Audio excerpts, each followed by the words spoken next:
Oi pessoal, no novo vídeo do canal Ideias de Esquerda de hoje, a gente vai falar sobre a nova ofensiva imperialista que vem sendo feita contra a América Latina e mais especificamente contra o Brasil.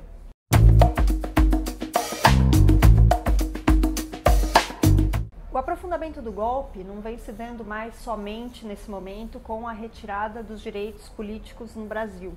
Agora isso se combina também com a entrega das nossas riquezas, como é o caso da tentativa de privatização na Petrobras e também na América Latina com a tentativa de imposição de um acordo no FMI na Argentina. Mas antes da gente falar sobre essas medidas concretamente, eu vou retomar alguns elementos teóricos sobre o que é imperialismo. A maioria das pessoas, quando pensa em imperialismo, tem na cabeça uma imagem que se remete à questão das guerras, das bombas que são lançadas recorrentemente pelos Estados Unidos na Síria, tal como a gente vê hoje. Em certo sentido, essa noção de imperialismo ela é absolutamente correta. Realmente o imperialismo leva à eclosão de guerras mundo afora.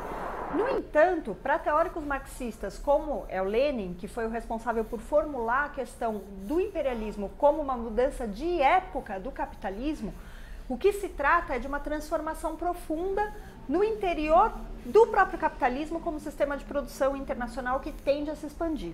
O Lenin definiu, na virada do século XIX para o século XX, que o capitalismo deixava de ser marcado pela livre concorrência e pela dominação colonial e passaria a ser recorrentemente mais marcado pelo conflito entre as potências, pela exportação de capital e pela união, pela unidade que passaria a existir entre o capital produtivo, industrial, aquele que é aplicado para a produção de tudo que existe, e o capital bancário, que era aquele colocado nas instituições financeiras, gerando aí a dominação do capital financeiro e dos monopólios.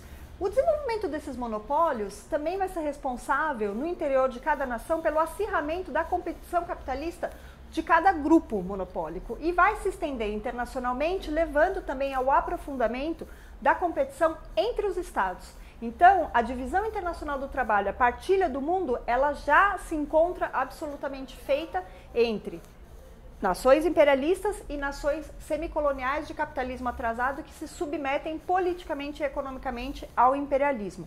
Isso vai fazendo com que o aprofundamento dessa contradição, de um capitalismo que se expande internacionalmente, se choca com as fronteiras nacionais, que são cada vez mais beligerantes, leve aí a uma situação, uma etapa, uma época na qual a gente vive, marcada por crises, guerras e revoluções. Os Estados Unidos compõem a potência imperialista por definição, a mais importante, que emerge na saída da Segunda Guerra Mundial.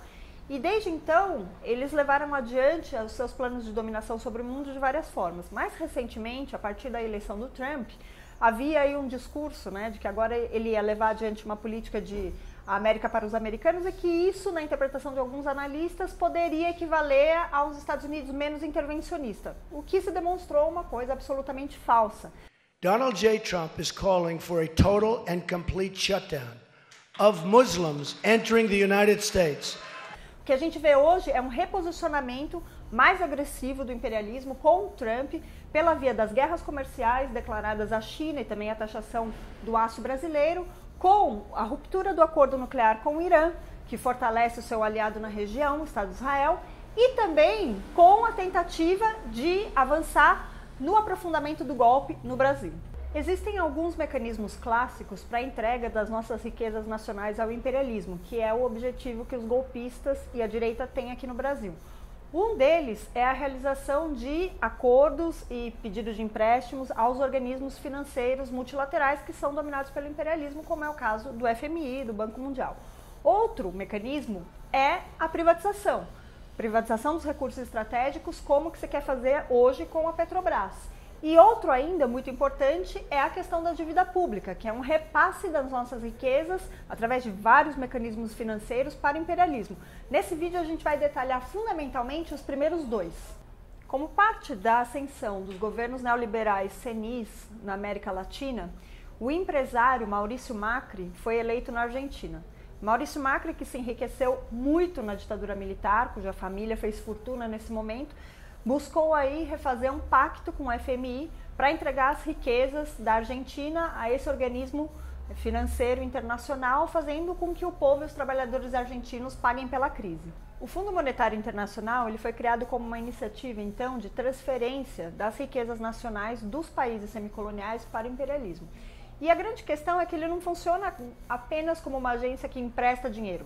Além de cobrar juros exorbitantes por todos esses empréstimos aí, decuplicando o valor do que eles emprestaram, o que faz com que eles retirem a riqueza nacional dos países para os quais eles financiam, eles ainda exigem reformas e ataques aos trabalhadores como contrapartida desses empréstimos. Na Argentina, por exemplo, isso faz com que, desde 1983, os empréstimos que esse país, que os seus governantes fizeram com o FMI, custou aos trabalhadores 500 bilhões de dólares. Por isso, a frente de esquerda, da qual o PTS faz parte, vem ali colocando uma batalha, tanto no parlamento quanto nas ruas, contra esse novo empréstimo, contra a farsa dessa dívida e contra que sejam os trabalhadores que financiem as riquezas dos imperialismos via FMI. Aqui no Brasil, essa renovada ofensiva imperialista veio se aprofundando desde o golpe de 2016. A partir de então, patrocinando a Lava Jato, sendo próximo inclusive do juiz Sérgio Moro, o que terminou acontecendo foi que houve um processo de descapitalização de algumas empresas brasileiras, tal como a Petrobras e a Odebrecht, que tinham se alçado no período anterior como competidoras, como global players, em alguns ramos nos quais o imperialismo também estava no mercado internacional. Então, como subproduto do golpe, o objetivo do imperialismo com isso foi justamente descapitalizar essas empresas e fazer com que elas deixassem de concorrer no mercado internacional com seus interesses.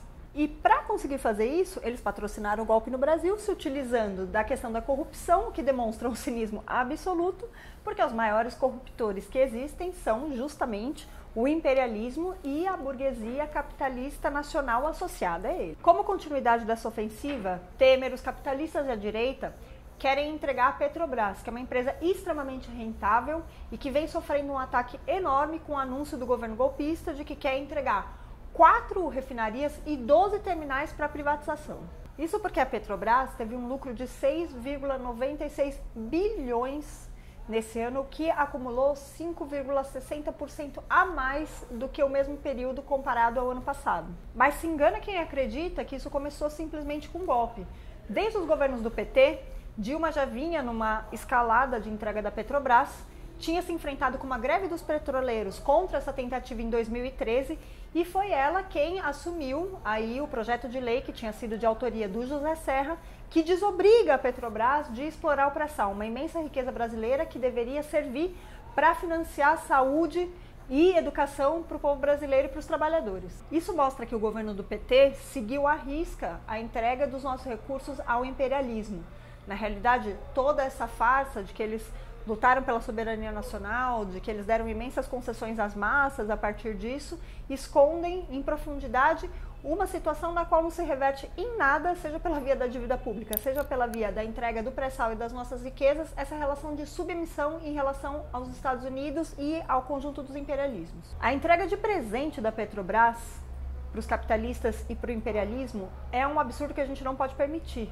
Hoje a gente passa no Brasil por uma situação de grande crise e nesse marco, inclusive, o estado do Rio de Janeiro é um dos elementos mais importantes dessa crise e justamente o lugar onde 30% da renda vem do mercado de petróleo e seus derivados. Então, entregar esse recurso que é estratégico, que cumpre um papel e tem um impacto enorme na economia é um absurdo. É claro que a Petrobras foi utilizada como um grande balcão de negócios, aí onde se negociavam cadeiras políticas e cargos. Mas a conclusão que se deve tirar não é que ela deve ser entregue ao imperialismo. A conclusão que se deve tirar é que a gestão da Petrobras tem que ser absolutamente revolucionada, mas não no sentido do que os capitalistas e do que os golpistas querem, que é entregar para a iniciativa privada, para os capitalistas acabarem ainda mais com essa riqueza nacional. É justamente o oposto. A Petrobras deve ser controlada pelos trabalhadores e a sua gestão deve ser organizada a partir daí. E essa luta tem que se ligar com a luta pela reversão de todas as privatizações que ocorreram no último período, avançando para que essas empresas não sejam gestionadas por capitalistas, mas pelos trabalhadores e sejam efetivamente postas a serviço dos interesses da classe trabalhadora e do povo como um todo. É só com uma gestão dos trabalhadores que a gente vai efetivamente fazer com que acabe aí a gestão das estatais como uma moeda de troca entre os políticos corruptos e os interesses capitalistas que nada tem a ver com os interesses do povo. É nesse sentido que tem que caminhar essa medida para fazer com que efetivamente as nossas riquezas sejam colocadas para financiar os interesses da população, como saúde, educação e transporte. Com isso, nós conseguiríamos fazer com que todos os cargos de decisão, os altos cargos que hoje são muito bem remunerados, sejam na realidade eleitos pelos trabalhadores e sejam rotativos, com controle dos salários, para que não superem o salário de um trabalhador médio, fazendo com que não sejam mais moeda de troca e indicações de políticos corruptos, acabando dessa forma com as negociações secretas, com as decisões que interferem nos nossos interesses nacionais que hoje estão na mão de um punhado de capitalistas. Quanto aos que já enriqueceram roubando as riquezas nacionais, é necessário que a gente também avance no calor do combate contra a privatização e entrega da Petrobras e das estatais, para que os seus bens sejam confiscados e sejam colocados a serviço de acabar com a crise que eles criaram. A gestão democrática da Petrobras pelos petroleiros, aliados aí com representantes especialistas eleitos junto às universidades, abrindo as contas da Petrobras, é o que podem fazer com que, ao contrário da privatização, se avance efetivamente para que todos os bens gerados por essa riquíssima empresa sejam colocados a serviço dos nossos interesses. É dessa maneira que a gente pode garantir o fim da corrupção, o fim da moeda de troca na qual os estatais se transformaram em todo o último período. O povo precisa ter o direito de eleger democraticamente como utilizar as riquezas nacionais desse vastíssimo país, que é permeado de muitos bens e que deve ser colocado a serviço dos interesses dos trabalhadores da população para acabar com a crise na qual a gente está imerso e para combater essa tentativa de fazer com que sejamos nós que paguemos pela crise capitalista que não criamos. Então esse é o recado de hoje. Se você gostou desse vídeo, curta e compartilhe, divulgue e siga o canal Ideias de Esquerda.